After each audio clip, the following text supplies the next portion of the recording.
Well, hello there, Image Critique Show fans. Jeff Johnson here. My buddy Rick and I had an absolute pleasure this morning. We got to sit down and chat with a dear friend, one of our heroes in the profession, Mr. Warren Motts, past president of PPA, just an all-around wonderful guy, smiling all the time. I think you'll enjoy the interview. Hang on, here it comes. Well, friends, what a wonderful, wonderful opportunity we have today to interview one of our favorite colleagues in this wonderful industry, Warren Motts from Groveport, Ohio. And Warren, what a legend he is in our industry, past president of the Professional Photographers of America, Fellowship of the American Society honoree, just a background of photographic knowledge, but also Warren has had a paralleled career because in addition to all of his wonderful contributions to our association, Warren has also had and ran and does run Motts Military Museum, which I highly recommend our viewers and any of our other colleagues to make an effort to get out there and visit. It's a wonderful museum, and as a matter of fact, we're conducting this interview with Warren in his museum, and we've got a lot of conversation that we're going to be enjoying with Warren during this segment.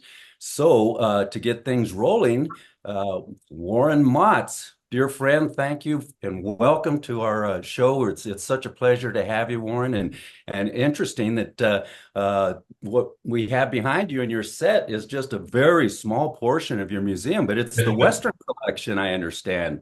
That's right. You're right. And I'm so pleased to be with you guys. This is wonderful. Photography was my life, I thought. But then Matthew Brady came into it. And all of you people who know about Matthew Brady, Civil War photographer, that started me into collecting Civil War stuff. And then all of a sudden, I'm in the museum business. And when I retired from photography, I got into this. And it's just been amazing.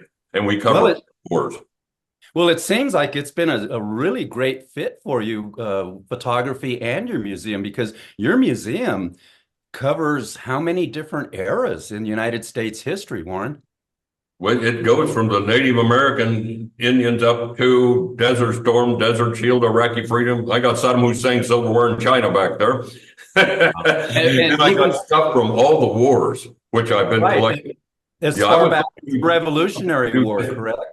Yeah, I was going to do just the Civil War, but then everybody started giving me stuff, and I realized that I had to do this. So that's how we got into everything. Well, that's what I was wondering, is if people are just sending you things, have you really had to search out stuff, or have people been finding out about what you're doing and just volunteering pieces? Oh, it's every day we are deluged, and I can't take nothing else. I have got so much stuff. Actually, we got two huge buildings with a whole bunch of stuff outside, and we've only got about 50% of it on display. No kidding. And I got three more buildings on the drawing board. So I'm trying to get more room because we've got stuff. And I actually have stuff on loans to 5 different museums around the country right now. Really? That's incredible. Yeah. That's incredible. Wow. Yeah, we got actually the Funeral Directors Museum in Houston, Texas, has got an embalming pump from the Civil War that I had. They come in and saw it and wanted to borrow it. I said, okay, you got it. So they got it for $5. If you want to see it, you're out west, go see it. Well, I guess that way people get to see the stuff that everybody's donating instead of just sitting in boxes somewhere. That's good. Yeah, it's all cataloged. The real problem is that everything in here has to be cataloged. And when I started the museum in 1989, I was cataloging everything with punch register on a computer, which is fairly new at the time. But I got everything cataloged in the museum, and there's cards with everything describing what it is. And it's very important that we have that.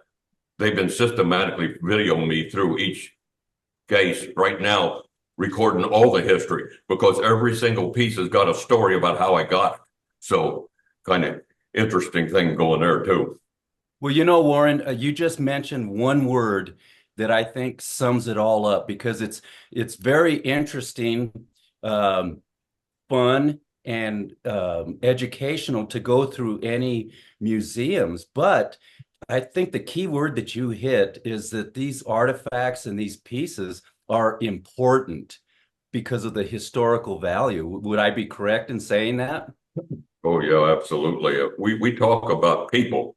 The thing of it is, I got a lot of stuff, but I got weapons, all kinds of weapons, but there's a story behind every single one of them. Because when I get the artifact, I get the information of the person. And there's a lot of photographers in here. Ralph Pyle got all his stuff in the Korean War. Yeah. So, there's a whole bunch of photographers that are represented in this museum because we all kind of cross paths. Right. Sam Blue was a photographer and in Vietnam. So, and he's a great photographer. He's a fabulous photographer in our world today. So it's interesting how those people will kind of connect into it. Right, right. Sure. Wow. Well, the connection between your photography world and your museum world, I think, is really melds together. I've had the privilege of visiting your museum a couple times, and Right. you've got, in addition to your beautiful daughter Lori, that just works so hard to help keep everything together, you've got a host of really dedicated volunteers, don't you? Oh, yes. And Lori is always there taking care of everything. She's in the background right now. I could bring her around here to stick her face in here. Come over here, Lori, for 1 second. I'll let you see Lori Let's for a say minute hi. because Absolutely. she's the one that runs everything and keeps me going. There you are. Lori. Lori. But at any rate, yes, we got about 70 volunteers that do everything, and it's just awesome. We could not do it without them. It's amazing because I don't have to pay a staff, and I got a whole crew that comes in on Mondays and cleans. We told them, do not come today. We don't want sweepers running. Of So at those any rate, seven, of but those 70 or so volunteers, Warren, how many would you guess are veterans? the majority, there's maybe one or two that aren't, but the ones that aren't have told me the reason they're doing it is because they want to do something and pay those people back that did sacrifice and belong to the military. And we all put our name on the line saying we would give up, including our lives. And they realize that. And the ones that are not actually veterans are the ones that are working here because they really feel like it, they would like to pay back. Yeah. How priceless that That's is. very, Wow. that's very noble of them. That's for Yeah, sure. we got a great bunch of people, guys and gals. We got Sally Farmer in the back who was captured in Corregidor, Army nurse. Her daughter volunteers here. And Really? she's an Army nurse. I just featured her in the newsletter. Actually, it's coming out. I just featured Sally in the last newsletter we did. So there's people on my newsletter list that are getting up, that were members. But she was the first ever mother and daughter that were captains in the U.S. Army Medical Corps. Wow. Which that was a kind of a special thing too. Wow. Well, I Now, mean, I've go always ahead, been Jeff. impressed. I'm sorry. I've always been so impressed by just hearing about what you're doing there, Warren. But then to hear these stories about obviously all the pieces you have and the more that you can't show, but to have all this help of people who were, service people themselves or family, that's so impressive. I'm proud of America for this kind of stuff. So thank you for putting this together for everybody. This is so cool. I got to get out there. I'm sorry I have not been there yet, but it's on the Well, list. I've had a lot of veterans say how much they appreciated it, and that's good because some of these guys got no kudos whatsoever, especially the Vietnam boys. They had some rough time of it, but we'll recognize them here forever, so that's a good deal. That's right. That's Well, fantastic. you've got your collection is just all over the map in terms of donations, but there's something that's pretty personal to you as well in your collection, isn't there? Just kind of right behind you is. Oh yes, my dad's stuff. Yeah, tell us My about dad that. was a cowboy, That's great. and he was a cowboy in the early 1900s in Cheyenne, Wyoming. His hero was Tom Mix, for you older people who might know who Tom Mix Right. is. Yeah. He hopped boxcars and went west to be a cowboy. And Well, that Tom Mix, as I understand it, Tom Mix was one of the pallbearers at Wyatt Earp's funeral. that's exactly right. You betcha. Wow. Yeah. Good history. Lots of history out there. It really is. Oh, there is. Yes. That's So, fantastic. and then to our camera left, a gentleman up in our top left corner of our screen looks like Custer. Yeah, we got Custer back there represented, and our my Michigan friends try to claim he came from Michigan, but I said no, Custer from Ohio. We got this being high state football, we don't give nothing to Michigan, but they're a great bunch of people. It's pretty Oh, awesome. They got a nice museum on Custer up there too. It's wonderful. oh, Yeah. yeah. Well, yeah, I've heard those stories that he was from, depending on the state you're from, is the state that Custer came from. So, Yeah, he was born in New Rumley, Ohio. That's what I right. tell people. But then he moved to Michigan where he formed that cavalry unit, and then they ended up fighting in the Civil War, and then got killed at the Battle of Bighorn. But Wow. we got stuff from there too. Well, No, if anyone would know this, it would be Warren Motts. That's for Exactly. sure. That's what I'm thinking. Do you have Warren, do you have any kind of, I know you have a lot of these pieces documented, but do you have any kind of a book or booklet of several of the pieces so that's something that's available to the public? I tell you what I did do. I was the official photographer on the American Freedom Train, and some of you might remember that during the bicentennial 1975-76. And Right. then I showed it at the International Photography Convention during the bicentennial. I put together a program, but I was the only one allowed to do photography on that. Since we're coming up on the 250th anniversary of America, I decided I better write a book and put in the images because I was the only one allowed to go in there and photograph all this stuff. And I got to photograph some of the rarest and priceless things that you could ever imagine. I photographed everything that went into the commemorative program, which started, and then I traveled for 2 years with that thing, photographing it as it traveled all over the United States. And some of just to mention a few. And the reason I thought this was important to put this in print is because people today don't even know what the heck the Freedom Train is. Right. It came out and it went for 2 years all over America, and it was full of everything from the history of America, starting with the beginning right up to the end of what was going on at the time in 1975 when they actually put it together, and it traveled for 75 and 76.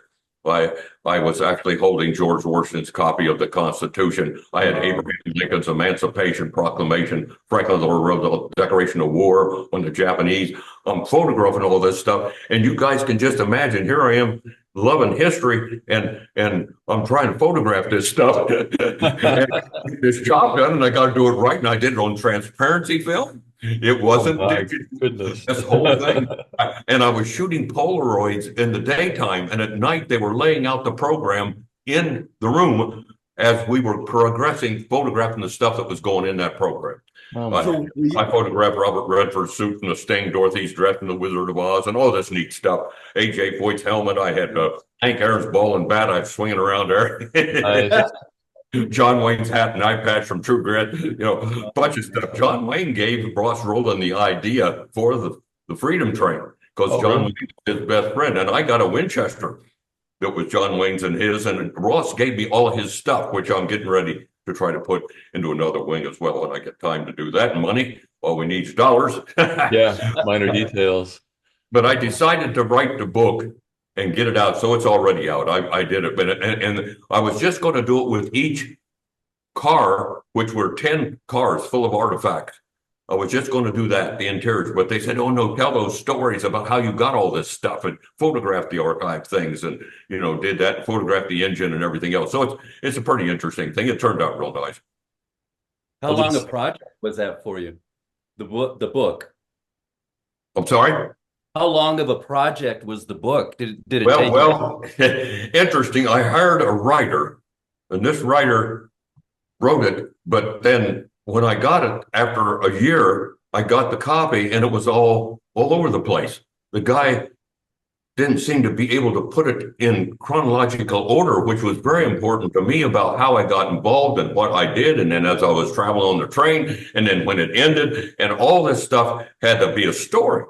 Well, I got a gal works with me, Annie Gillen, and she's smart, and she saw it and said, this ain't going to work. I said, well, can you help me? A year later, after she volunteered, we had to rewrite the whole thing, edit everything, and she's the editor, but it come together beautifully, and it does make sense now. And before, I was afraid. I didn't think I was going to be able to do it because I didn't think it would work, but she was able to help put it together. And then Jerry Greer, who is in out west there with you guys.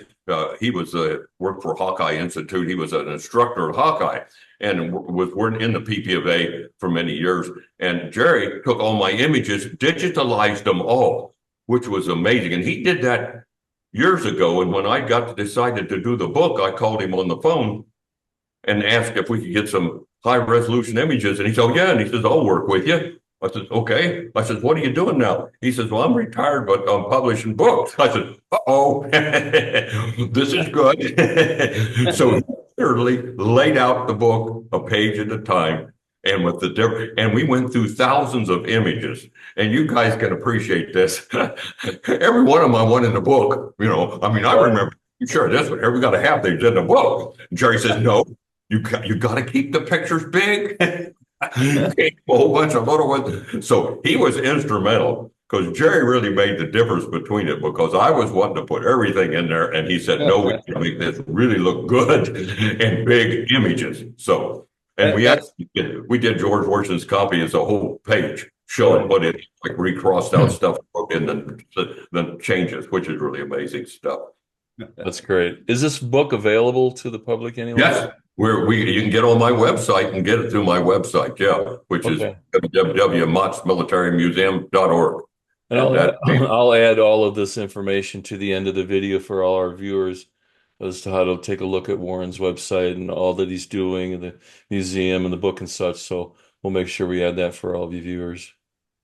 Yeah, we got a bunch of really neat stuff, and every day it comes. I just got some stuff. I did a bunch of Indian or Native American artifacts, which is fabulous, that were excavated around the mound builders in Ohio. And this gentleman just brought in these things, a mortar and pestle, huge, big thing. I mean, these things are really great stuff. Wow. But then I got to figure out how to go and put it into display cases I already got full. Yeah, you're probably going to run out of storage facility now too, right? Oh, I got my house. My house was built in 1870. Rick's been there, and it's full too, because I just don't have room here right now. But you can't. Some of the stuff I'm turning down stuff every day because somebody wants to give me their uniform. I got 400 uniforms in storage. Wow. So, but I said what it is now. If somebody's got something, it's got to have a story. Right. It's got to belong to some Medal of Honor recipient or something really famous. I just got this one just yesterday. I got Johnny Bench and Pete Rose in the military. A guy brought in a photograph of the two of them together in the military, and it was signed by both of them, and he just gave it to me. So that is a neat connection with the baseball world and the museum being in the military. And these guys are both in military uniforms. There were Fort Thomas in Kentucky. Weren't there I could probably help you with that. Put that on my wall here. Weren't there several MLB players that during the war, I think, oh my God, what's the hitter? Ted Williams. Ted Williams. There you go. Oh, yeah. Ted Williams, I got his baseball glove back there. His ball and glove, and Ted Williams was John Glenn's wingman in Korea. And he also was in World War II, which is, most people don't know that. But I actually have his ball glove back there, which is really kind of neat. Yeah, that's really neat. Exactly. And I got a sports card of Captain Eddie Rickenbacker, because he was a race car driver. Wow. And they actually made a sports car, which I'm sure is pretty darn expensive. But I got that through the Rickenbacker family. And it's really interesting, too, because he was a race car driver in the early 1900s before he actually went into World War I. Wow. Yeah, the house of whom you have in your back area. Yeah, we got an exact replica of Eddie Rickenbacker's boyhood home. I bought the real one, but in the great wisdom of the city, Columbus, they wouldn't let me move it. So when I bought it, there were vagrants living in the basement, and I thought they were going to burn the house down. So I had a whole set of drawings done by Columbus State here in town. And then when they wouldn't let us have the house, we just built one. Dick Harold, who's the man who knew the family, he got Lowe's Hardware to give us all the materials, and East Norfolk Vocational Center built the house, and it's setting exactly like it would have been if we'd got the real one, in the exact space, and it's an exact replica of his boyhood home, and it's got Eddie Rickenbacker stuff in it, because Dick knew the family, and we got all of his stuff in the house, so it's interesting. And so much of your collection is contemporary. I mean, the big hangar is what I call where you're storing Oh, the yeah. fire from 9/11. Oh, yes. We're getting ready for the 9/11 ceremony. You know, every year we have a ceremony because for those who don't know it, I actually have a 42-foot fire truck recovered from ground zero. I got two police cars. I got the antenna off the North Tower, a 19-foot section. I got a 17-foot sign from the base of the World Trade Center and a Wow. piece of the stairway. So, and I'm trying to get that into a building as well, which is what we're working on to try to make that happen. But we're talking lots of money because needs to be a big building because this is big stuff. Well, Warren, I understand. Don't you have other larger than clothing materials? Don't you have some tanks and some other vehicles from? Oh yeah, we actually got a Higgins boat, which is one of only six in the whole world.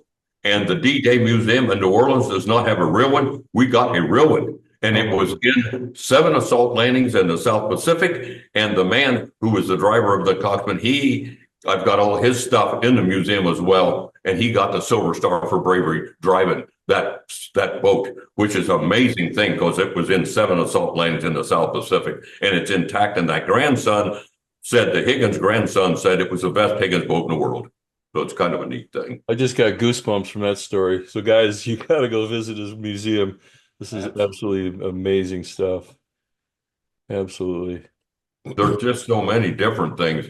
And I've got stored, like I said, I got the second largest collection of Holocaust signs, United States, sixth in the world.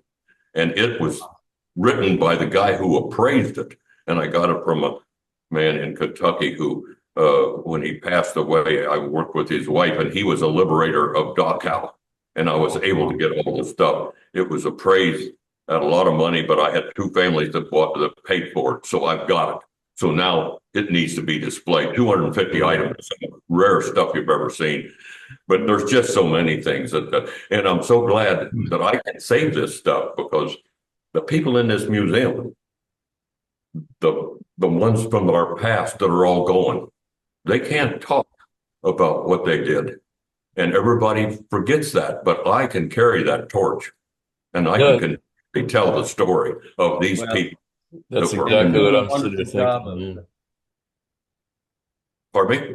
I said you're doing a wonderful job of carrying No. that torch.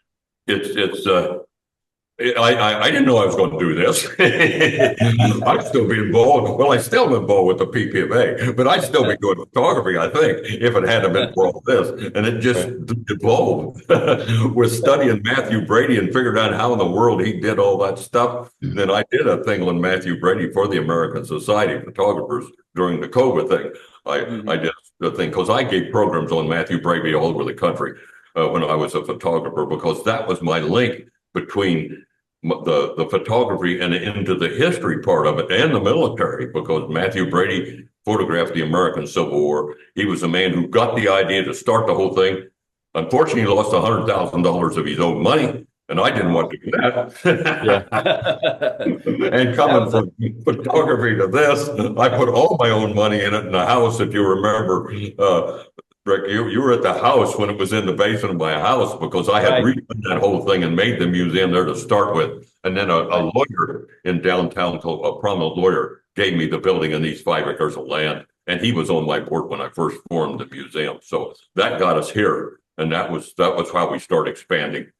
The city of Groveport helped purchase the land next door, which we're expanding into now. We got a little room to move. And all I need is money. Got lots of stuff. We got William Westmoreland's combat fatigue jacket from Vietnam. When you think of the stuff in here, I got General Gavin's dress uniform, commander of the 82nd Airborne. I got all the Don Jakeway stuff, and Don jumped into Normandy. He jumped into St. Marguerite, into Holland in the Battle of Bulge, and survived the whole thing. And when the 7th anniversary, I went back to Normandy with him and his 3 sons, because the man was like a father to me.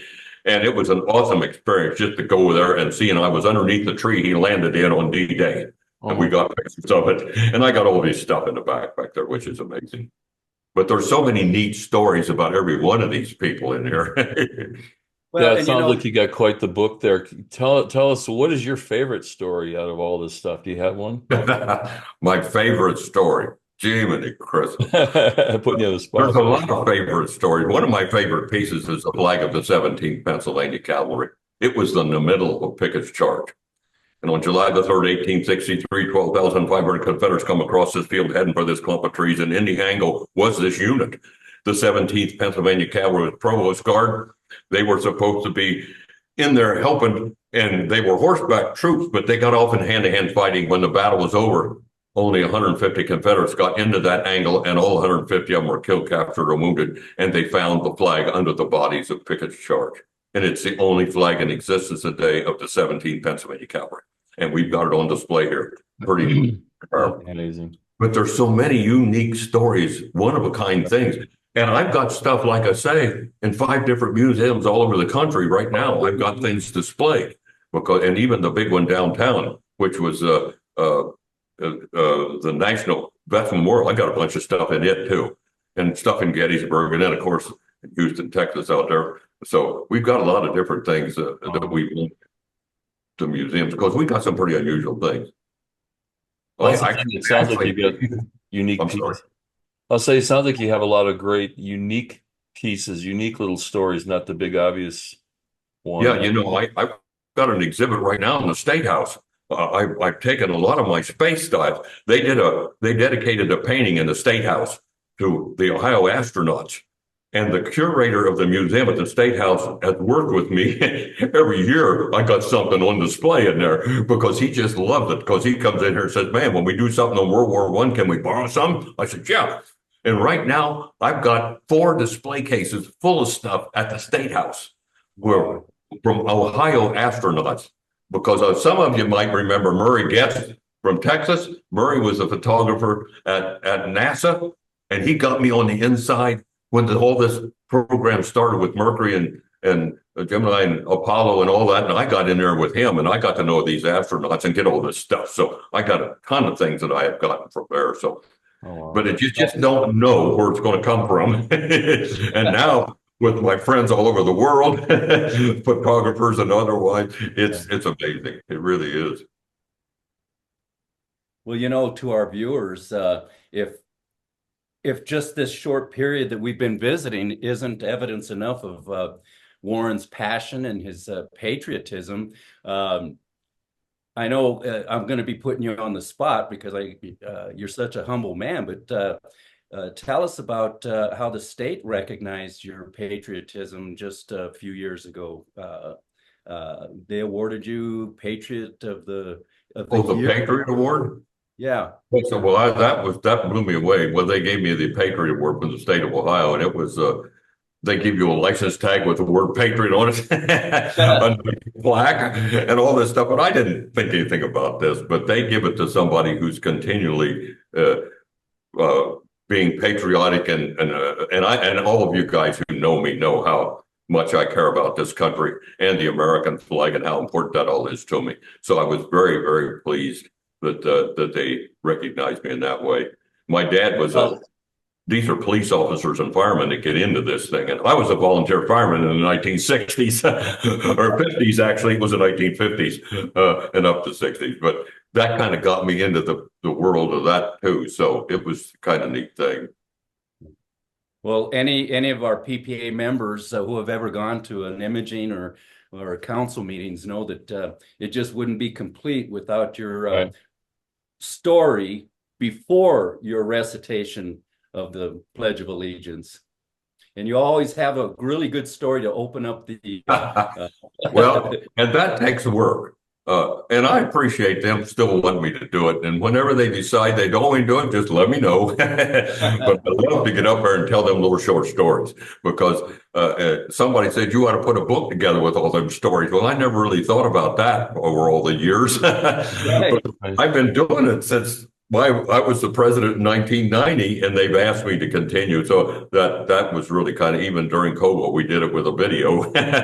But it's those stories are important, though. And I don't think a lot of people think, Tillman, the football player, was a sports guy who gave up his career to go fight after 9/11 and then got killed in the war. I mean, that man had a wonderful career going for him, but what a story. And I told that little story at the PPA thing too, and that was pretty neat because a lot of people don't know. In today's world, with everything we're doing, everybody's going off in 14 directions. Families are all over the world actually now because we're so mobile and with the computers and all that kind of stuff. It's amazing, but there's so much going on, and just to bring it all down and bring people in here and let them see some of those people that gave everything that were free and make them realize that. But I like to do those stories about the flag. That's because it's a pretty important thing. Right, Yeah, it's right. definitely, I think it's definitely something that, stories we don't hear. And you think about how the internet, just what you're saying, Warren, how the world families are spread. We connect with everybody around the world nowadays. And the stories that we hear and the crap that's online is so meaningless to tap into something that, all your little stories, all it says is just fascinating stuff. And I mean, I think I know Rick and I have been talking about this, that this is something that we want to make sure people are aware of what you're doing. You yourself have been such I mean, my dad spoke highly of you back in the day when he was still around in the photography world. So this is such an honor to sit and listen to you and listen to your stories and such. So thank you for giving us the time of doing this, but continue. I didn't mean to interrupt your stories. They're just awesome stuff. And It's you know my what? honor. And the great part of it is I've had photographers come in groups to the museum and singly as they're going across the country traveling. They come in, and we've had the Michigan photographer just come down recently, and all the people, Ralph Romagera came up for the last convention. He swung around this way and went and stopped here so he could see it. So it's really neat because I enjoy my photographer friends when they come, and I've got a very close relationship to all my photographers because that was my world for 50 years. And it's very, very important to me. And that's why I've literally stayed involved with the PP of A too, because I like to talk to the young photographers, the new ones that are coming up, and they need inspiration because this is a difficult time to be a photographer. You guys can relate to all that. Yes. So they need the encouragement to keep going, but that's the next generation, and that is our job as photographers. When we took that oath, when I became the honorary fellow, you take the oath, to continue to educate the youth and let them know, learn from us, and keep going and build on that. So it's pretty important for whatever you're doing. So it's been great. I just appreciate you guys having me. Oh, we're thrilled and honored to do it. And to our viewers, you may have noticed that we've been dropping some names from the past, and hopefully you're making notes or notations of some of these names so that maybe you can go and look back, because Warren, our viewership demographic is pretty much all over the map. We have some that are in our era, and then there's some that are quite young, and maybe these names really don't register necessarily with them. But my hope for our viewers, and Jeff's hope, I'm sure too, is that that you would internalize this information, because we certainly want it to be entertaining, but we want it to be informative. And Warren, you've got such a wealth of knowledge and history, and I think it's very, very important, the things that we're talking about here, for various reasons, information, education. Before we leave, I got to tell you about it. I just got a call from PPA headquarters night before last, telling me about this 104-year-old photographer that's still taking pictures. He was in the invasion in the Army. And I tracked the guy down and talked to him for a half an hour, and he's amazing. 104. Wow. And still taking photographs. Wow. Neat stuff. You just don't know who's out. I'm sorry. I think it's in Georgia. I'm still working on that. I just tracked him down. But I've got to I actually got to go see him. I mean, I got to interview this guy. We got to talk about Al Gilbert, and Papa Fossbender. He knew all them, and he was thrilled that I could remember those people. And I mentioned Sobin and all those photographers. Oh yeah, no. sharp as a tack, and it was just such a thrill to talk to him and still being involved in photography, which is just pretty amazing thing. At 104, this guy's still going. I said, well, you're encouraging me. I'm not that old yet. Maybe I can make it to 104. Now on the photography side of our conversation, and let's kind of join this with the Freedom Train. Technically, how did you go about doing it? What you said it was transparency. What format were you working with, and how did you light the subject? You will enjoy this one because I'm a commercial photographer, okay? And they said, we want you to photograph all of the artifacts that are going on the train before they put them in there. The train was being built. So I had to actually take the artifact, which was in storage, before they put it on the train at various parts around the country. And the problem was, though, well, I decided, okay, well, what am I going to shoot this on? Well, first of all, 2 1/4, I had a RB67 2 1/4, and I was shooting transparencies, negatives, and a Polaroid. And that Polaroid was what we used every night to lay out that darn program in the room as we were going. And I got pictures of that in the book too, of all of us in this room, the writer and the artist who put the whole thing together. Were you also using the Polaroids to get your confirm your exposure, or was it just a layout? No, that was a good thing too, because I had to hit this right on the money. They were using the transparencies. But in addition to the negative, the transparency, and the Polaroid on RB67, I was shooting a 35 millimeter slide on everything. I started with a 405 Calumet. Oh, wow. It got a little bit big to cart across the country. And so this ain't going to work, guys. I better hope that we got enough quality with those. And I had the Kodak, the fantastic film, Ektachrome. Kodachrome was the best, and it still is. And those Kodachrome images are perfect still today, and that made it really good. But they were making them. But the trick was that I would shoot this stuff all day, and then at night I'd take it to a processor in Washington D.C.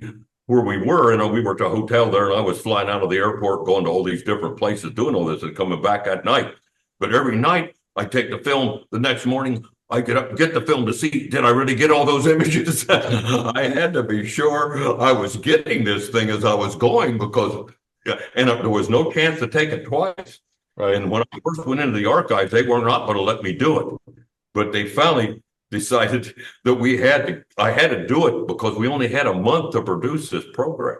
And it was a pressure job, but I loved just those artifacts, and all I had to do was create something with nothing. Right. I put the Oscar and the Emmy on the back of the railroad coupler because there was no background. I had everything I had to grab something to put it together. And then the night before it opened, I was in the car shooting everything inside the train so that we could add that to the opening, which would be a center spread in the updated program, which they sold at Trackside. There were 3 different versions of that program made throughout the time it went. But it was, and then when it was over with, I had all these images, thousands of them.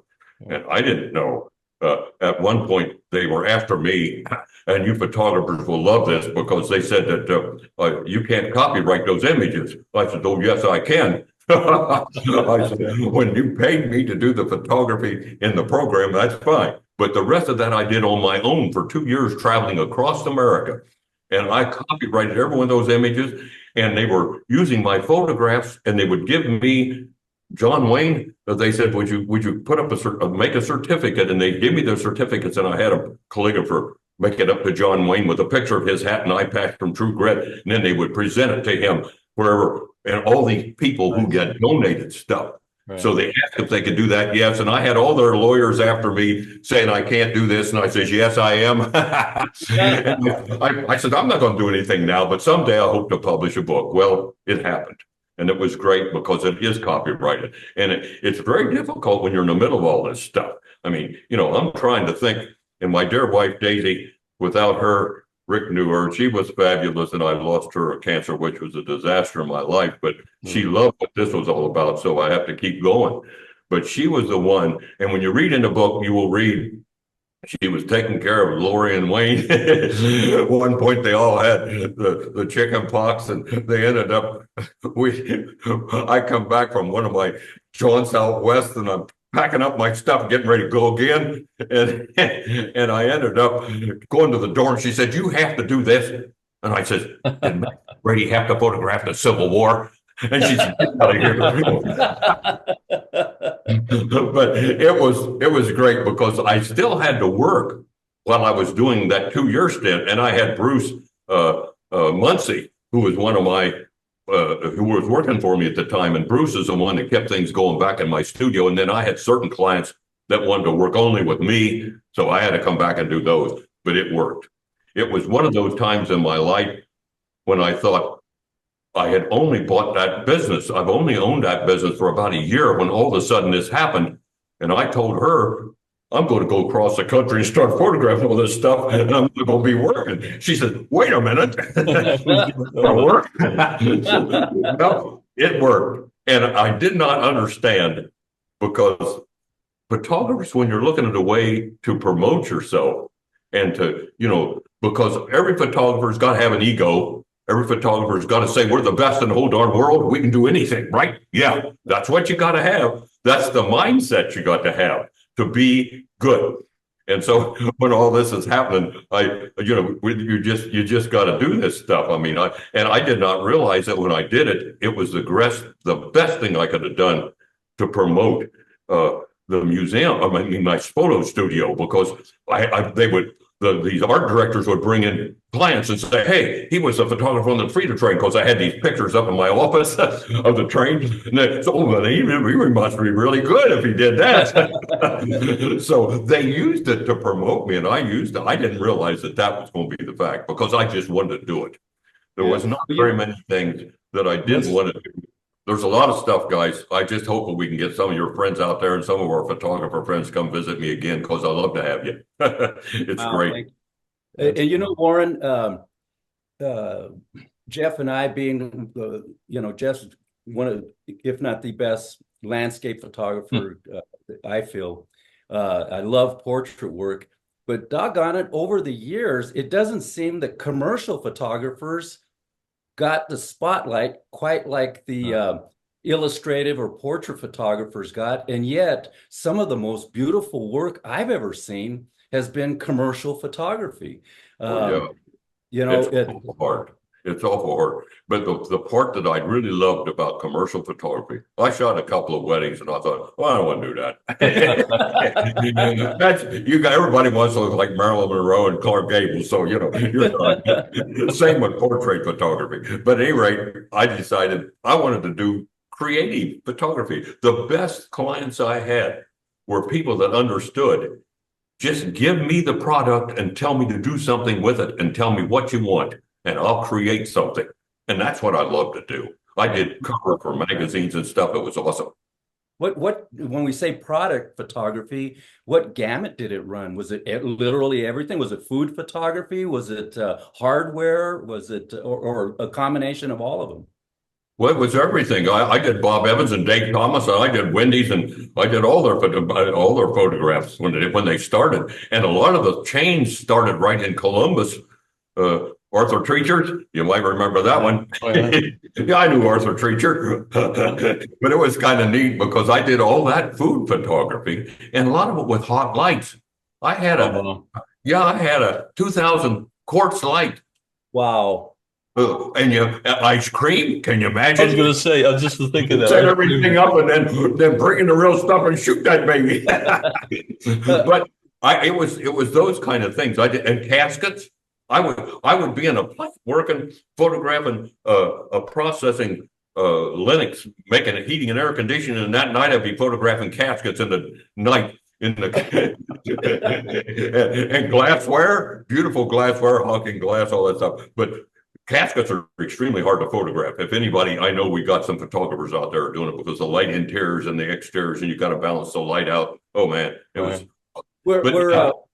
Were they mostly hot lights, or did you use flash a lot? No, I was using hot lights to start with, But then the world came about and we had strobes. Okay, that'll work. But before strobes really were popular, I was using hot lights for everything. Well, and I would think that I was photographing in a barn doing ceramic things in the beams in a haymow with 2,000-watt court light. oh my gosh, All that dry hay around. Holy cow. Burn the whole darn thing down. Right. with a bunch of dry straw all around, huh? Right. Yeah. You just never knew what you're going to get into. But I talk people into a lot of stuff. And one of the casket stories, I'll tell you that real quick because I know you want me to leave here. But I was photographing caskets, and one of my clients says, "Hey, let's take that thing out to there's a place where there's water and a dam, and we'll just shoot it on the beach with water in the background." But I did drop in things, but this would be good if we could do the real thing. We put that thing in a station wagon, hauled it out there. Some cop got behind us. So casket in the back of this car. We pulled out into this state park, pulled out that casket. I says, "Now let's just run to the thing like we would have dumped that thing in the river." And that cop jumped out of the car. He come around the car. He said, "You can't do this." I said, "Why?" He said, and I said, "Well, I'm not doing nothing." Right. He did. I did get the pictures and got out of there, but that was one of the stories. There's a million. It was fun stuff. Oh my God, that's too funny. But I talk the clients into doing a lot of stuff because but you have to think, being a commercial, any kind of photographer, and when you're working with people, you got to do the same thing. You got to get them in, and if most of these kids like this environmental stuff now too, so you really don't have to have a studio anymore, and all the dropped-in backgrounds and all that stuff, pretty amazing too. So a lot of that stuff though, it's so interesting because you can create things now and make posterizations. You used to take us 4 or 5 hours, separating each image and punch registering it. Kids push a button, it's done. Right. So that's kind of hard for them to understand when I talk about doing the photography on the Freedom Train, that it has to be right now, boy, you're doing the transparency. And there was many times where I had to really rely on every kind of thought pattern I had. But it did make me one fantastic photographer because I had to do things under conditions that never would have happened before, but I had to make it happen, and it worked. Yeah, that's what I'm thinking, is that how you were in the situation where you couldn't stand there and go, "Well, I'll fix it in Photoshop." You had to get the background, you had to get the exposure, you had to get everything perfect for the client, for yourself, that you couldn't. That's exactly right. You couldn't go back tomorrow and do it again because the product had to be long, and that's just that was photographed the Freedom Train in a warehouse in a Baltimore roundhouse. Before they were restoring it. They had 30 days to restore that train. I think that Rick probably saw the pictures I took. This is a rusty hulk of a train. When I got there, they said, "We want a picture of that train, but they won't let us go in there." I said, "You guys stay outside and don't say a word." So I went in the building. I go up to the front of this engine, and these guys are all over it. They got a whole crew working around the clock restoring this engine. And the front opened up. And all of a sudden, this guy come up alongside of me, and I thought it was Ross, who was the creator and the founder. He's the guy I wanted to talk to. And he said, "What are you doing here?" I said, "Well," "how do you hydrostatic test an engine this big?" And he looked at me and said, "How do you know about hydrostatic testing?" I said, "My dad was an engineer on the New York Central." He said, "Hey, come up here." He took me in the cab. He showed me all this. He realized, "Well, what the heck are you doing here?" I said, "Well, I want to take a picture of this train, this locomotive." But he said, "Well, get your camera." I said, "Well, no, wait a minute." I said, "It's so dark, it's going to take a 3-minute exposure." He said, "Get your camera." I got the camera, I set it up, he whistled, everybody stopped, took the picture, walked out the door. And the Freedom Train said, "How did you do that?" I said, "You weren't talking his language." One story. Photographers are the most creative people in the world, and they see the world so much different than a normal human being, if you want to call them. I guess we're all photographers are normal. But it's so amazing. I'm so happy that I was a photographer through the Army, where I learned photography because I didn't have money to go to college, and I went to military school, Fort Monmouth, New Jersey. I was trained by photographers from New York Institute of Photography, which was the best at the time, which was wonderful. And it got me my career going. So, Well, great. you know, and you mentioned a minute ago about a client wanting you to do this and do that. Yeah, I can do this and I can do that. And Jeff and I, both being second generation photographers, that's what we were taught. You always say, yeah, I can do it. Then you figure out how you're going to do it. Yeah. I love it. That's exactly right. You must be very confident. And when somebody's got this crazy idea, you say, oh, yeah, I can do that. Yeah, I can buy into that one. How the heck am I going to do it? But we figured it out too, didn't we? That was You betcha, buddy. That's what it's about. We figured it out. Photographers are some of the most creative people in the world and some of the nicest people. Yeah. My best friends, Rick, and you guys are all my around the world photographers. Whenever I see it's just like we got back together for the first time. I don't think the younger generation understands the connection when we got with you guys. It's pretty special to me. Mean a lot. Yeah. Sure do. I have to agree. To us as well. I remember exactly what you're talking about, Warren. We were judging together, you and I, with of course the rest of the group, but they picked you and I up at this airport. We got into the car, Jeffy, and Warren and I had this nice warm greeting, and he says exactly what you just said, Warren. It's just like we pick up where we left off. Yeah. Yeah. Oh yeah. You can go a year in between conventions and then pick up a conversation with somebody the next time. Yeah, absolutely. Yeah, absolutely. Yeah, it's great. It really is. Like I say, my best friends are all over the world, and they're photographers basically. So it's pretty special. You guys are all special to me. That's how come I keep hanging around the PPFA.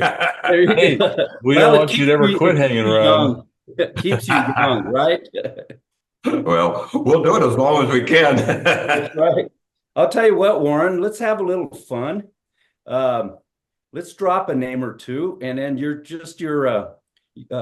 feeling, expression, impression, or whatever, just for fun's sake. How about that?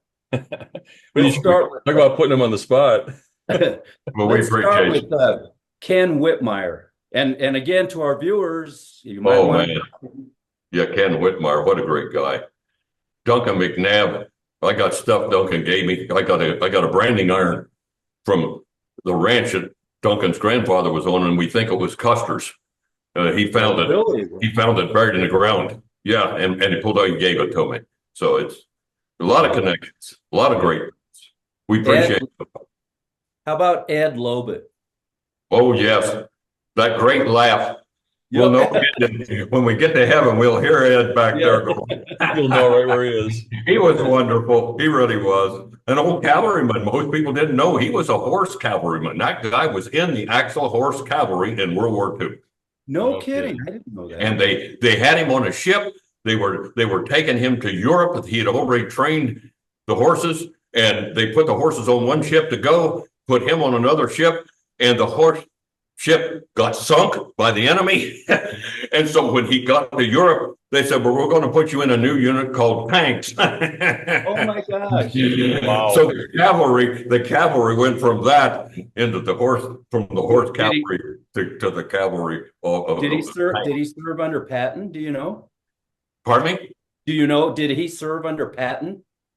I'm not sure about that. I don't think he did. I'm not sure.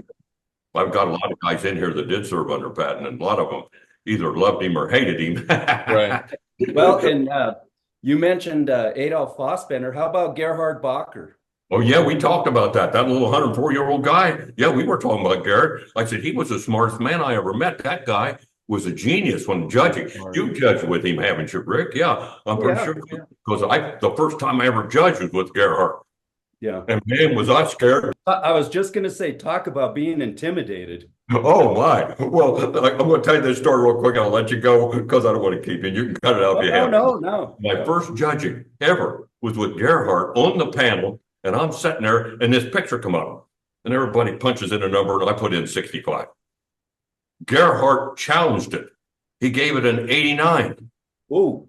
And he said, I want you all to look at this image. All the rest of us were down in the 50s and 60s and didn't get in. Well, then he said, listen, look at this image. I'm going to tell you, it's so good, it turns you off. And I'm telling you guys, It was a 1620 in the fog with a casket in a cemetery and a family all around it. In the fog, it was fantastic. But he said it is moving you so much that you're giving it a low score because the emotion from behind that. Right. He said, look at that and rejudge that print. The darn thing went into the loan. But he saw that, and the rest of us, not another person on that panel saw that. But it was so powerful. Once you really got away from the emotional part and look at the photography and see how the guy did it, was awesome. Really, wow. That's just another side story. Yeah. That in itself was worth the price of admission for this whole thing today. Absolutely. That's great. Names, Jeffy. Giddings was one of my Paul Giddings is one of my dad's favorites. You betcha. I knew him too. You betcha. Yeah. Yep. Oh, yeah. Well, boy, I'll tell you, when you think about those old masters, they were awesome bunch of people. Really were. We had great teachers. Yep. And when you think about the equipment and the technology that they had by today's standards is so antiquated. It's just unbelievable they got anything. Matthew Brady photographing the Civil War, dirt, dust, all that stuff. He had to coat those plates, make the exposure, process them before the darn thing dried. Unbelievable. Did Matthew Brady photograph the group photograph of Abraham Lincoln's inauguration? No, that was done by Timothy O'Sullivan. And in the background was John Wilkes Booth was in that. John Wilkes That's Booth. right, yeah. I should have let you say that, Rick, because I knew you knew that. No, but that was pretty interesting. Brady kind of faded out of it because he'd lost all his money at the end of the war. And it was really kind of an interesting thing. But he photographed Grant. Oh, great story with photographing Grant. You got room for one more? When Grant got promoted to General of the Army, he came to Brady's studio and he had his assistant with him. And they came in the studio where they set Grant in the chair and Brady's posing him. Now, Brady was the artist. He had mechanics that did the photography that actually took the picture. But Brady posed him because Brady's eyesight was really getting bad. But he knew how to pose these guys. Well, he's posing Grant. And if you remember the overhead with the panes of glass that they had to pull back the canvas to let the light come in, the skylight. Right. They were using skylight to light it in their studio. And he said, pull back the canvas, the light level's dropping. So the guy gets on the roof and he's pulling back the canvas. His foot goes through one of those plate glass things. It went right over Grant. All those pieces of glass went right over. Secretary of War Stanton was in that room. He jumped up and said, good heavens. He tried to get him away. Grant just stood there, didn't budge one bit. That was nothing compared to what he did. Afterward, they made Brady promise not to say nothing because they didn't want to think that somebody's trying to kill him. Oh my, yeah, exactly. Cover nails, but you got the picture. Beautiful shot. Neat stuff. Well, sorry about that, guys, but I keep thinking of all these crazy little things. No, well, we're excited that you remember these stories because we don't know some of these. So right. Would they have had the Secret Service by that time? Lafayette Baker was the head of the Secret Service. He was also there. He did not want anybody to say anything because they had actually smuggled Grant into town to get diversion because the spies were looking to try to kill him because he was now the general of the army. So, but also a lot of those characters, and I guess things hadn't changed much. They were all getting paid by the Confederacy to let people go through the line and buy stuff and and photography equipment, the chemicals and all that stuff. The photographers in the South were getting passes from the Lafayette Baker to go in and buy this film and paper and, the coating and the stuff for the glass plates and all that stuff. They could go through the line and get all that because they couldn't buy that in the South. So they were making lots of money in the war. That was another reason they thought there was a real conspiracy when it comes to killing Lincoln. But that's a whole other story, guys. I'm sorry to get off on all that. Oh, no, not at all. Not at all. No, it's fascinating to us, and our followers love this kind of stories that they're not going to see anywhere else. They're not going to hear it from anywhere else. Certainly not in the books, certainly not in movies, certainly not in videos on YouTube. Well, we appreciate you guys doing this. It's like I say, photography is a wonderful thing, really is. And like I say, I'll always be a photographer. It's in your blood. Every time you see something, you think. Yeah. And what I find interesting about our profession is that it's a, a, a binder. It bonds colleagues together, where you would think that I suppose way back in the day, there were times in your local communities where the more advanced photographers, let's say more experienced, kind of kept what they knew close to the vest, but you just don't see that anymore. I mean, when I grew No. up into it with Dad, we'd go to the conventions and there was so much sharing, and even more so, as we hear all the time, out in the halls and, at having So meals. true, because I say we didn't, nobody held anything back. And my Gil Ford was my vice president. Gil was a commercial photographer in Mississippi, and he and I would trade ideas, and he would learn things that I didn't have to already. He already knew how to do it. So, and then I did things that he knew how to do, and it was a share thing. And I've had many a person say, well, "I can't believe that you guys share these secrets." I said, "There is no secret. That's right. Somebody's done it." How about two more that I can think of? Leon Kennemer. Oh, Leon Kennemer. Wow, what a bunch. All these people, you think, and they come from all different backgrounds of life before they actually became photographers, a lot of them. Some, unlike you two guys, where you went through your family thing, these guys are truck drivers and everything else you can think of. Yep. I'm trying to think of the one guy that was photographed in Africa, the headhunters and all that stuff. I can't remember what his name is now, but he was an interesting guy. He was captured by the Russians, and he was a German, and the Russians captured him, but he was wounded so bad they turned him over to the Americans. And so in America, when the Americans had him in Europe, then he was trained as a photographer, because he was laying around and they were teaching him photography. So then he started getting all these degrees, and then he came to America, and I can't remember what this guy's name was. Are you thinking about Frank Christian? That's it. Frank Christian. That was the name. Frank Christian. I did not know and that guy, you talk about stories. He talked about living with the headhunters, and they let him photograph them shrinking heads because the chieftain had him in his tent and says you can photograph that, because that was a sacred ceremony, where they shrink those heads and put the sand in there and boil the water. But he was telling me how they did all this stuff. I'm thinking, good heavens, you're right there in the middle of these guys and they're headhunters. But he did beautiful stuff. Horses running, motion. Oh, I still remember that long panel. I don't remember the title, but it was awesome.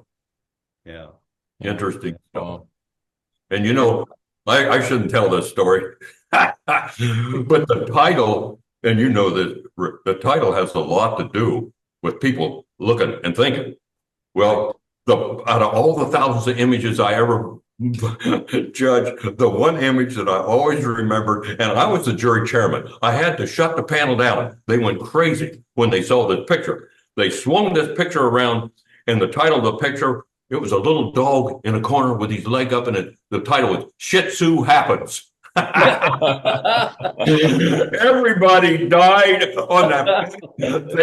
They were, I said, shut up and score that print. I literally had to take them to task because they were just going crazy. But out of all the images, I still remember, but the title was it. Right. So if judges, if those photographers out there don't think the title does, that was really a powerful title. But that was a funny thing. There's so many great stories, though, about judging and how people see those images and how different it is. And you do have to bring yourself down. And when you're working with a panel of judges, you're working with all those personalities and everything that people have ever seen or done. So it's important that you put all that into your judging, and you keep an open mind. Totally. That's the key part. Right. Yeah, that's interesting conversation, because we're kind of finding we've got a lot of the newer photographers, at least that we're working with in our program and in the state of Colorado. As a lot of them, and I don't say this as a bad thing, but it seems that what they're doing is, what trophies can I win? What are the top prizes can I win? And I just find that a little disheartening, because I think the biggest trophy that I've ever gotten is the knowledge the experience of becoming a better photographer through these competitions. Rick Awesome. talk about that all the time. Yeah, That's exactly right. It's not about winning and getting awards and about being a president or any of that. I didn't plan on doing any of this. right. I just did it because I loved it and I wanted to excel in it and I wanted to do the best I could do once I got involved in all this stuff to make it even better. But you're right. The big stuff don't always mean that much. It's yeah, you hit it right on the head. Yeah, Yeah. cumulative experience that we get, being able to be at this point and share this kind of these stories with someone like yourself, with the newer photographers. It's just that's a huge reward. Wouldn't you agree, Ricky? This is Oh, a highlight in our careers, I would say. You That's know, right. if there were a degree for building relationships, that's the one I would go after. You Yeah, know, people think about that. Yeah. right. You know, we build our relationships with our clients, but we also build relationships amongst ourselves as colleagues. And how many times has there been a tragedy when photographers, not even in the near locale of the person that's had this tragedy, but literally different parts of the country that You're will right. call and say, can we cover appointments for you? Can we get in and help production? What can we do to help? And they're And willing. I don't think a lot of people think about that, but boy, we're a close-knit group and we'll do anything for each other. Yeah, Yep. Absolutely. If there's a absolutely. disaster, it's you're part of us. You betcha. Yeah. Yeah, and to help out like that without even thinking about, how do I get paid for this, or will they share the? No, just your client needs to be covered. You're my dear friend. I'm happy to step in, whatever it takes. Absolutely. Well, and I gave a program once, and one young man came up to me and says, "Now, what kind of job in photography can I get where I can make the most money?" I says, "Now listen, son." I says, "Here's what you got to think about. You got to like what you're doing. You got to care less about how much you're going to make money. You got to love it. If you love it, you're going to excel in it, whatever photography you decide to do, and you'll get money. It'll come. But you got to not go out with that idea about, I'm just going to get into something because it's valuable and I'm going to make more money. That's not the way you do it. And Yeah. it's not a job anymore, guys. You know how we are. No, It's it's we not. love to work and take the pictures because it's wonderful. We can still do that, and that's great. Well, when people talk about, we get folks that are getting into our young age bracket, and they talk about retiring. Retire from what? Retiring means quitting. Why would I want to do that? Well, and Yeah. that Warren, you remember Jack Holowitz Oh yes, Jack. and, What a great guy he was too. and Yeah, Jack and Nancy. Nancy Yeah, Holowitz. Yeah, everybody sees things different too, and they absorb all this information from all of us and then do their own thing. That's the key. You don't want to Isn't it? model somebody or match somebody. You want to take all this information and be yourself. Yeah, he was a wonderful photographer. Yeah, yeah. And he was. to Jeff's point, Jack gave a program and Nancy at Colorado one year, and he had been probably in photography at that time well over 40 years, 45 years, and a lot of his contemporaries in other professions said, Jack, when are you going to retire? And he had the perfect answer. He says, how do you retire from a hobby? Yeah. That's good. Exactly. Yeah, that's good. Yeah, Ken Whitmire was another one. Boy, he was going strong right up to the end. I Oh, hated yeah. to lose him. What a Well, great photographer. he'd still be going strong if he didn't have Yes, that. oh, yes, Exactly. absolutely. Yeah. Well, we none of us know what fate has over for us. We just got to live our lives and Yeah. give back and do good. That's Well, me. and I'm glad to hear you say that, because I think that's kind of one of the driving forces behind this, what Rick and I are doing with not just the image critique show, but these interviews that we're going to be doing of yourself and some other of your colleagues, is to just be able to keep sharing the wonderful stories and the wonderful adventures that we've all been on, and to perpetuate the whole thing, and hope that people can pick this up and carry on this tradition. As an old timer, we look at what's happening and we think, oh, they don't know what they're doing. They're young, Yeah, and hopefully, obviously, it's going to be, they'll have their heroes and they'll have their big time people. But I just think there's such a difference in folks like yourself and folks like my dad and Rick's dad, compared to what's happening nowadays. It's just kind of a get yourself on Instagram and you'll have an automatic business. and it's not about the people. It's not about, the camaraderie and long-term business. And I think Yeah, what Rick's dad was one of the greatest people in the world. Just love that man. yeah. And he's a good kid. Well, All right, yeah. Well, I tell you, your dad was somebody very special to me. He was a super person. The first time I met him, I knew I was going to like this guy. He was just a great down to earth man and just a wonderful. I really appreciate hearing that, Warren. Well, Well, and passion, especially in your family, the fruit doesn't fall too far from the trees. Obviously, Lori has a passion for what she's doing with you, and I just am so pleased to see her involvement with you, the father-daughter well, team, and and Wayne as well, right? I mean, he's still doing his thing. Is it at Gettysburg? yeah, he's the CEO emeritus of the Gettysburg Foundation. He's been the director of 4 different museums out there, and he was the head of the National Investment or the National Civil War Museum in Harrisburg.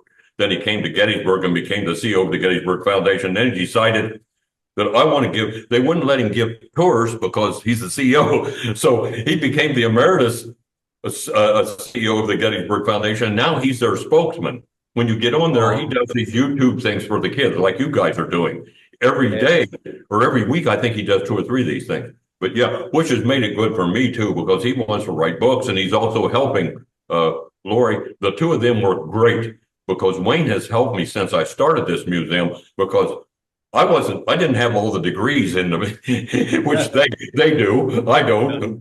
But I was just going by the seat of my pants. But Wayne has helped and they're working with Lori, and the two of them together are fabulous because they're getting me up into they said it's not in your basement anymore, Dad. Keep thinking that. It's big. And you got here. And don't say I say we did this. Exactly. Yeah, exactly. You had a little bit to do with that, Warren. Well, Rick, you think about it's a hobby of Warren's to have done this, and he has, I'm sure, no idea of how huge this really is or can be. I know you do, but since we look at this as of our own work, we think, oh yeah, it's no big deal. You love doing it. Hey, no problem. But you're sitting on such an amazing thing right there that's going to continue with generations down the line of the history and the little stories. To me, that's just what's been so exciting about listening to you is all the stories that not just how you got the stuff, but why it was important, the person behind it, and the things. That's absolutely fascinating. Well, I just appreciate what you people are doing. You guys are great to keep this up and to do these because we lose that history. If we could only get Ken Wetmeyer and set him down here right now and do the same thing. Awesome. Absolutely. Oh, yeah. One more little thing that comes to mind before we're done here is I always think about kind of typifies, I feel like Rick and Rick will relate to this. When we used to go to the Colorado State Convention and we would go into our party room that night, the first night, we'd walk in and everybody was coming in. We'd meet all the new people and we'd come in, everybody grab a nice drink or some snacks. And sure enough, in the corner was Jack Avalos. I know Rick's laughing at this one already.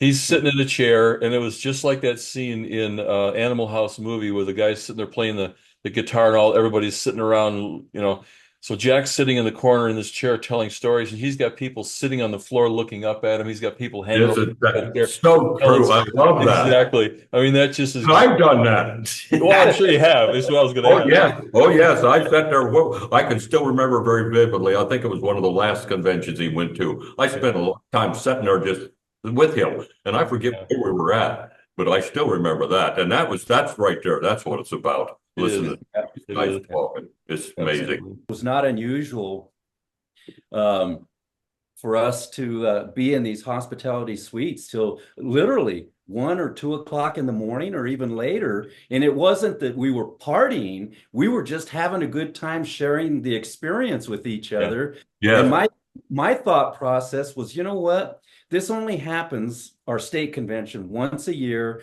our regional, which was our Rocky Mountain, once a year. Gosh, so a couple times a year plus the national convention. I can sleep anytime when I get home. This has only happened a couple times a year. So. That's right. Stay up half the night. Who the heck cares?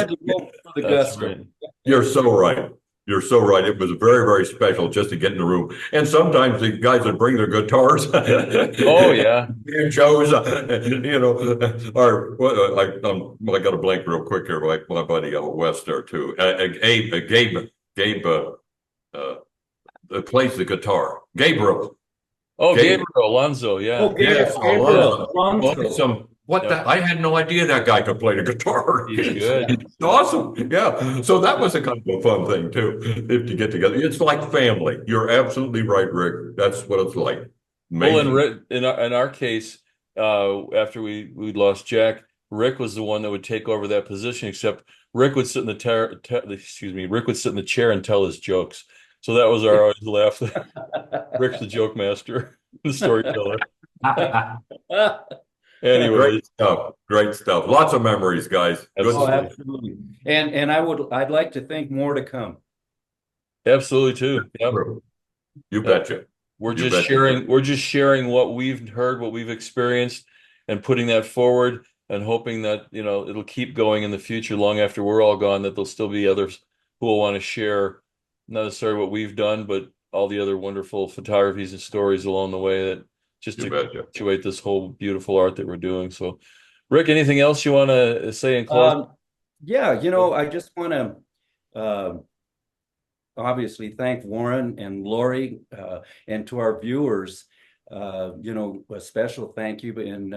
But we need to also realize that Warren and Lori, because their museum is so popular and so well attended, that they actually are there on Monday today when they're closed. So supposedly their day off, and they made the effort to be with us. And Lori, Warren, I can't tell you how much I appreciate you're doing this for us. This is going to obviously go into an archive that will enrich any of the viewers down the line that have the privilege and opportunity to experience it. And, It's been great. And without Lori, I couldn't really work. Come over here, Lori. Come on camera, Lori. Without her, I mean, these young kids know this digital stuff and how to operate one of these Zoom things and all that stuff. So without them, the younger ones, we got to have them next because they're the ones that's got to carry the torch. That's right. That's right. Lori, thank you so much, dear. Yeah, thank you, No Lori. problem. Glad to do it. Thank you. All right. Well, Jeffy? thank you so much for listening in here, Warren. Thank you so much for giving us your time and sharing this much of all of the stories that you've lived. I mean, we could go on for hours with all your great stories. So thank you very much, sir. It's been a pleasure. Well, I appreciate you having me. Let's just keep carrying the torch and moving ahead with the young ones. We appreciate y'all and great what you're doing. We thank you guys and I appreciate you having me. It's been our pleasure for sure. Very much so. Thank you for watching the Image Critique Show with Jeff Johnson and Rick Avalos. Learn more by checking them out at theimagecritiqueshow.com.